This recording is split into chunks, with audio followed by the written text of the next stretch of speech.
What's up, guys? Today we're tackling one of NS in chess, how to handle the Italian game and the infamous fried liver attack. After your opponent develops their bishop to c4, aiming directly at the weak f7 pawn, you've got several solid choices.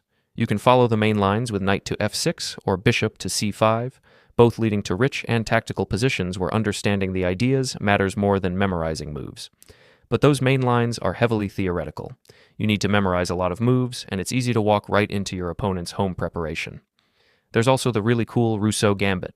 It's an aggressive and tricky opening where black sacrifices a pawn to gain rapid development and strong attacking chances on the kingside.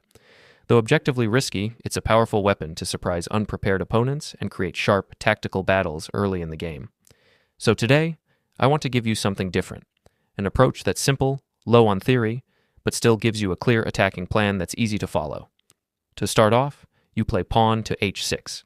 This single move shuts down all of white's ideas involving knight to g5 and the typical fried liver attack attempts, so you don't have to worry about any of that nonsense. Now, in this position, the most common and most aggressive response from white is pawn to d4, striking in the center. You then pretend to defend your center by playing pawn to d6. White will often capture the pawn on f5, expecting you to recapture right away.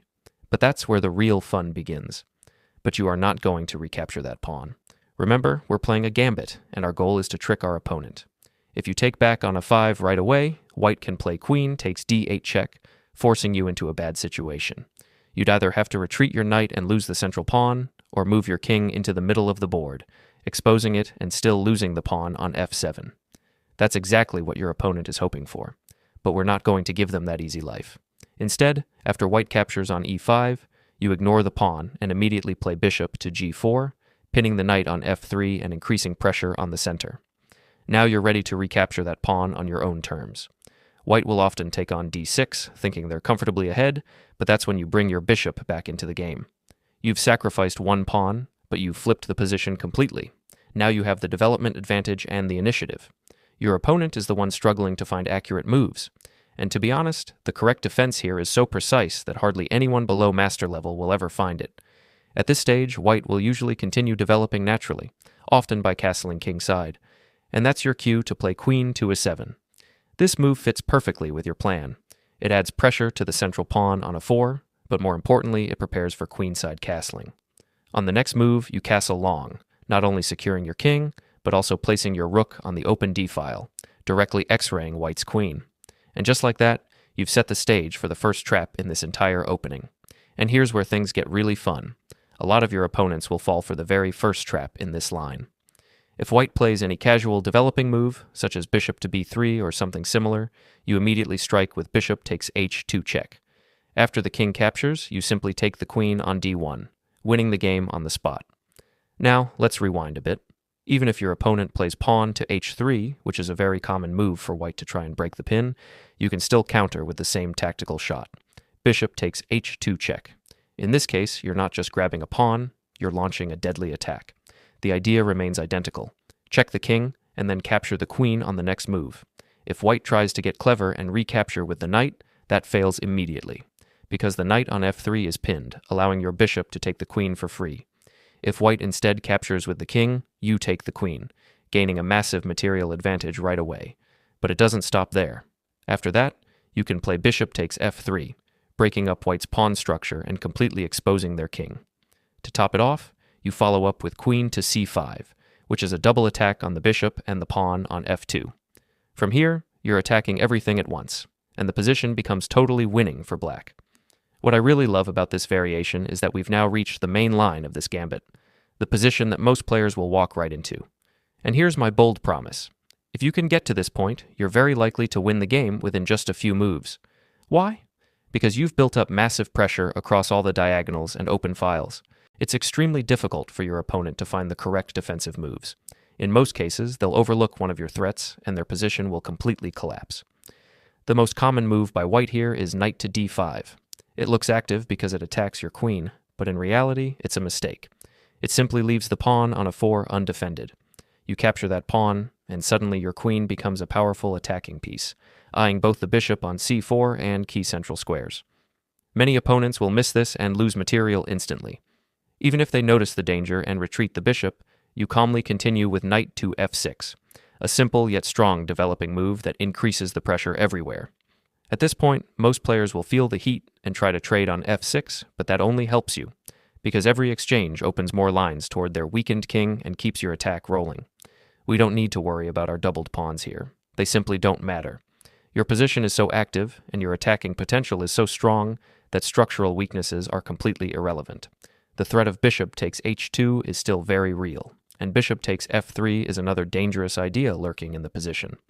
White's queen is actually becoming a liability rather than a strength. If white tries something like queen to e1, you have several powerful options, but the most spectacular one is queen takes f3. That's right. You can sacrifice your queen for a minor piece. Your attack is so overwhelming that even after giving up the queen, white is completely lost. Despite being a queen up, white suddenly realizes they're helpless against your threat of rook to g8, delivering checkmate on the very next move. Even if they desperately try to stop it with bishop takes f7, hoping to control the key square, you can afford to let them take more material, because after that, it's still checkmate. Now, if your opponent is a bit more advanced and notices the potential discovered attack along the d-file, they might try to move their queen out of the line of fire, but they still have to defend their knight on f3, or you'll simply capture it and ruin their castling rights. So the natural-looking move queen to e2 might seem safe, but it actually walks straight into your next tactical trap. You play knight to d4, and suddenly the knight on f3 is pinned. It can't move, because if it does, white immediately loses their queen. Once again, your opponent's position collapses under the weight of your tactics, and the game is practically over. If white doesn't move the knight, they're in serious trouble. Your knight and bishop create multiple unstoppable threats. It's an incredibly tough position for white, who must find the only move that avoids losing instantly. If the queen moves anywhere along the d-file, she'll once again fall victim to the X-ray tactic. You'll trade on f3, then play bishop takes h2, winning the queen just like before. The only move that keeps white alive is queen to e3. After that, you can capture on f3, opening up the king. It may look tempting to immediately fork with knight takes c2, hitting the queen and rook, but that backfires due to queen takes a7, giving white dangerous counterplay. So instead, you pause for a moment and play king to b8, a calm, prophylactic move that defends the a7 pawn. Now the knight takes c2 threat is real and deadly, forking the queen and rook, and white has no good way to stop it. White still can't capture your knight, and you probably already know why. The same classic idea appears again. You have bishop takes h2 check, followed by rook takes d4, winning the queen. This tactical pattern shows up repeatedly throughout the entire gambit. If white tries to defend the pawn on c2 instead, that doesn't solve their problems either. You simply keep attacking on the kingside. One of the most common moves here is knight to d5, an attempt to counterattack, but it actually fails immediately. You continue your assault by threatening queen takes h2 checkmate, and the position becomes overwhelming for white.